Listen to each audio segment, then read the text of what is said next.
As I was meditating, I kept listening to my inner voice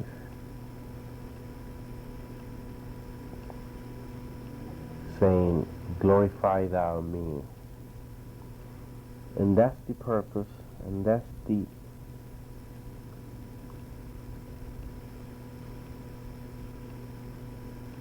is what we have to do on earth. That's the purpose why we are here on earth, to glorify God, the God that lives within us, that is forever manifesting as us.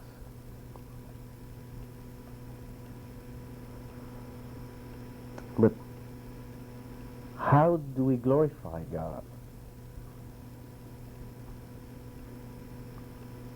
The first thing is to become a transparency of His will, or its will. And this is where you have Jesus saying, Father, not my will, but thine. And normally when we say Father, we already have an image of that we are personalizing this Father, the Father and the Son, or the daughter. Yet we have to interpret these at a deeper level. Becoming a transparency of God, of the will of God, is really doing our true will, since we have no other will. The other will is an illusion. Our true will is the will of God. That's our inner project. That is what we really are. The purpose of meditating, the purpose of discovering what we are, is to discover our true identity, which is God, which I am. The great and only I am of the universe, our true life.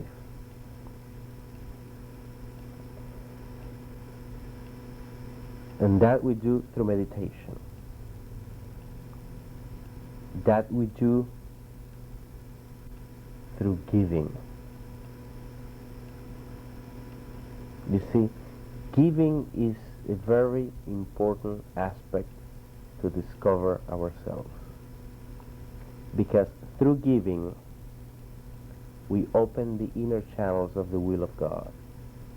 Be it giving money, be it giving good thoughts, recognizing the I am in other people,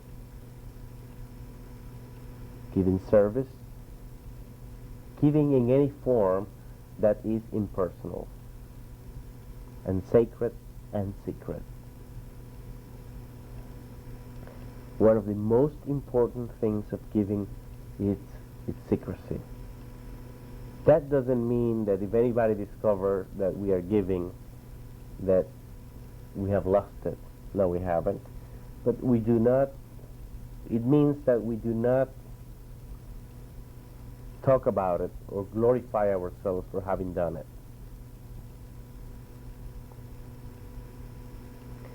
Giving in whatever form, whether it be with the students, ideas, people, charity, whatever form of giving we practice is a form of discovering ourselves. And also opening those inner channels to where the will of God can be done through us and as us. We are the will of God on earth. And we are the will of God on earth in proportion as we become conscious of it.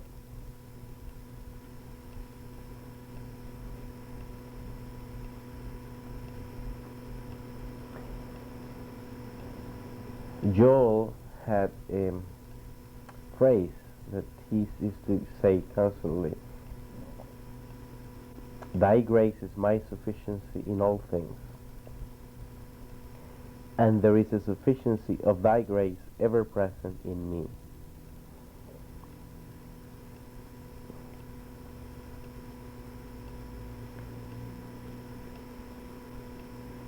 We are that grace when we are conscious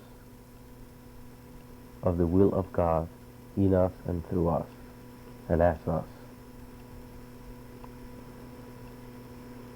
You have to have a measure of that grace in order to give. However, but the very fact that you are here searching for God, more than that, searching for your true identity, or at least knowing your true identity intellectually, is already a measure of the grace of God through you and as you.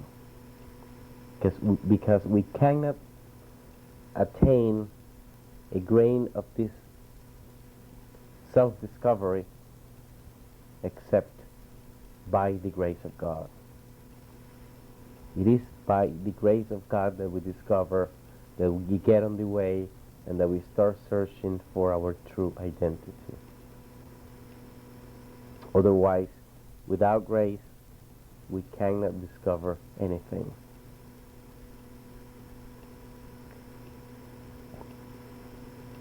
Now, how do we glorify God?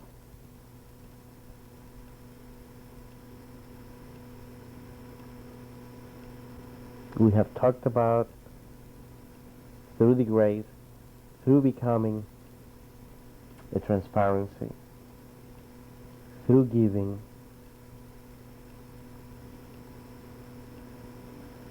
but we normally forget that also God glorifies itself as us through fulfillment.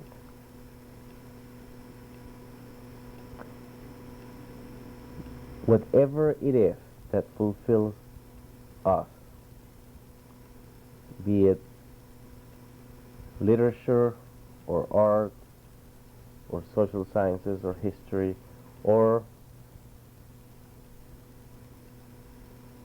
the trade, business, whatever it is that fulfills us, that comes through us by grace, is also the will of God, but it's always to give it to someone. If you produce something physically or intellectually, it's not for you, it's for someone else. Because the grape consumeth not its own grapes. The vine consumeth not its own grapes.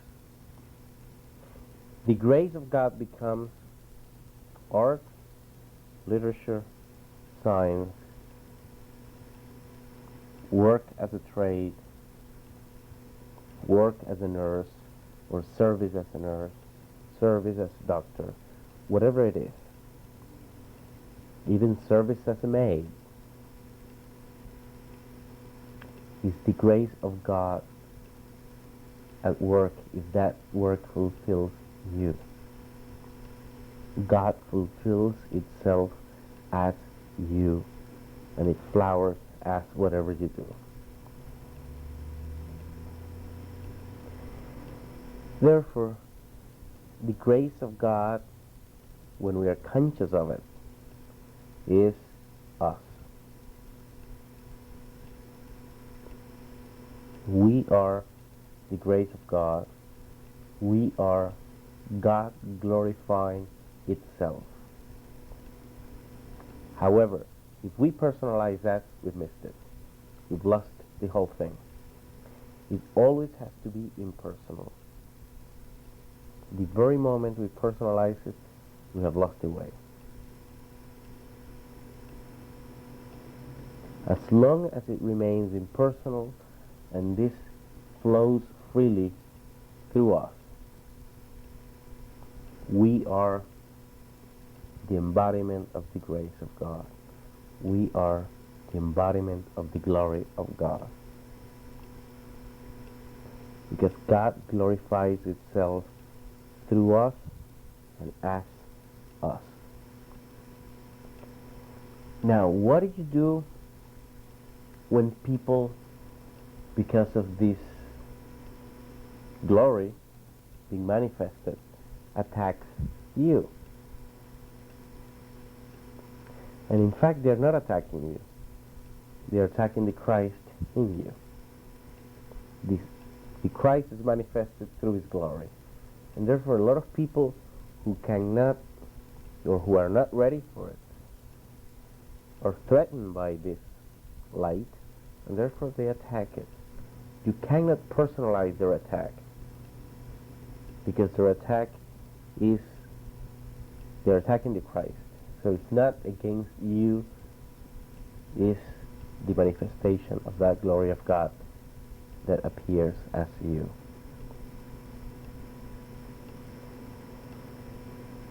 This is why we must be able, through meditation and through constant abiding in the Word and letting the Word abide in you, attain or arrive at this state of consciousness where you consciously become the glory of God. You are that glory showing itself forth, silently and secretly. What people see is the manifestations of that glory, which might come as literature, as work, as history, as whatever you do. That is the actual glory of God flowering, blossoming in the three-dimensional world. Yet you are the Ark of the Covenant, where this glory of God lives and fulfills itself, sacredly and secretly.